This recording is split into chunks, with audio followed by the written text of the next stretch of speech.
O plenário do Supremo Tribunal Federal pode analisar hoje um mandado de segurança que questiona uma decisão do Conselho Nacional de Justiça. Ao julgar um procedimento de controle administrativo, o CNJ determinou que o Tribunal de Justiça reavaliasse os títulos apresentados pelos candidatos ao concurso de ingresso e remoção nos serviços notariais e de registro do Estado de Goiás, pontuando todos os títulos enquadrados nos requisitos pré-estabelecidos, mesmo que isso acumule pontuação.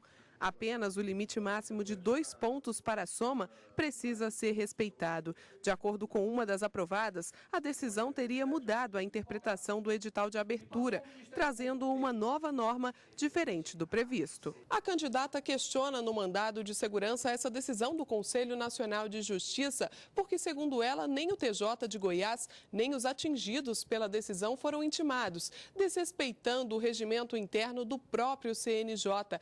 Para ela, o Conselho invadiu competência dos órgãos estaduais e violou o princípio da proporcionalidade. Segundo o advogado dela, a decisão é inconstitucional e a cliente teria sido prejudicada pelo ato do CNJ, já que em um primeiro momento ela estava classificada no concurso em 14º lugar e depois da nova avaliação de títulos passou para a 79ª posição.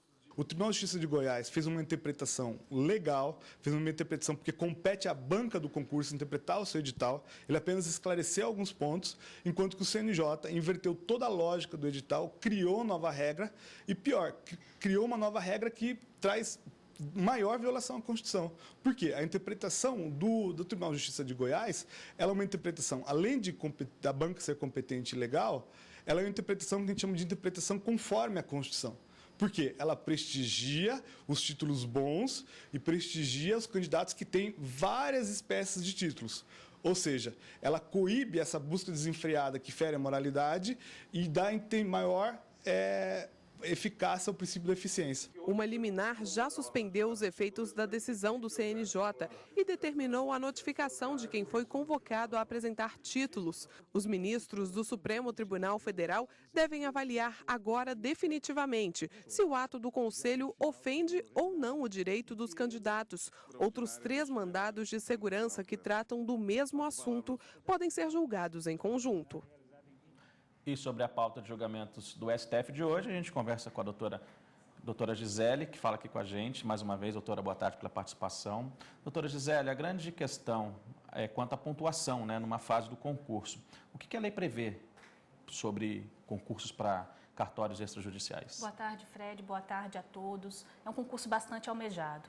A Constituição Federal estabelece que tanto o ingresso no serviço notarial quanto no serviço de registro, eles também se submetem à regra do concurso público.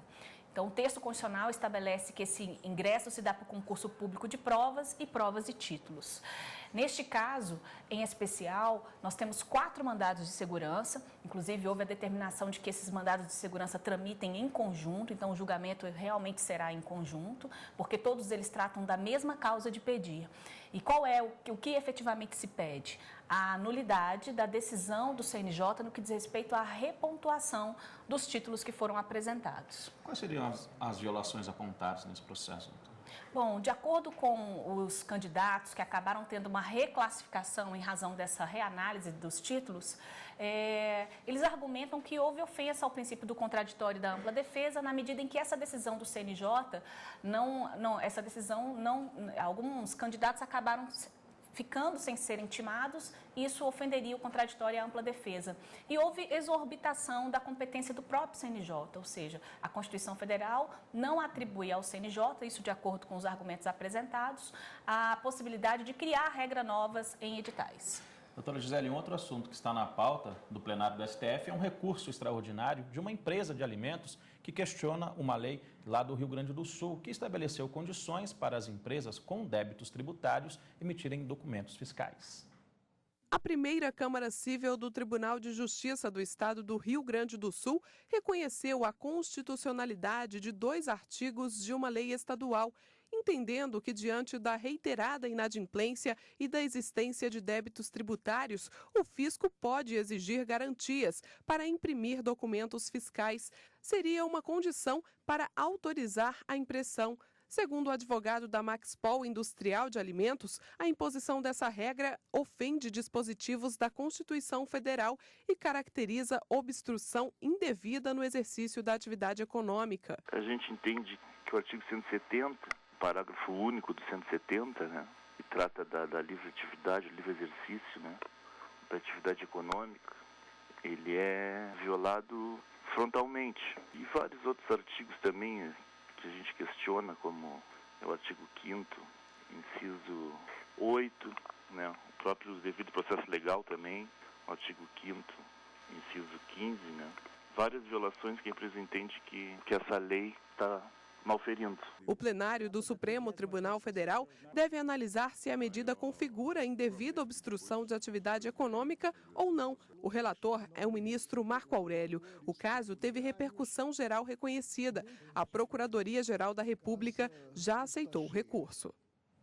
Bom, doutora Gisele, antes desse caso chegar aqui ao Supremo Tribunal Federal, ele foi analisado pelo Tribunal de Justiça lá do Rio Grande do Sul. E qual foi o entendimento do TJ Gaúcho sobre esse caso? Fred, o Tribunal de Justiça entende que essa norma é constitucional, que não há nenhuma irregularidade em se exigir que se preste uma garantia como condição para a impressão de documentos fiscais. O entendimento que prevaleceu no Tribunal de Justiça local é de que, como a empresa tem uma dívida muito superior ao capital social, é coerente que o fisco exija, sim, uma garantia. Isso no que diz respeito e essa garantia, a finalidade dela é para garantir efetivamente o pagamento das contribuições, dos impostos que serão devidos no futuro. Não diz respeito aos débitos já existentes. Então, de acordo com o Tribunal de Justiça local, essa garantia não ofende nenhum princípio constitucional, ela não é excessiva, não é desproporcional e o fisco tem que tratar de forma desigual aqueles contribuintes que estão em situação de desigualdade.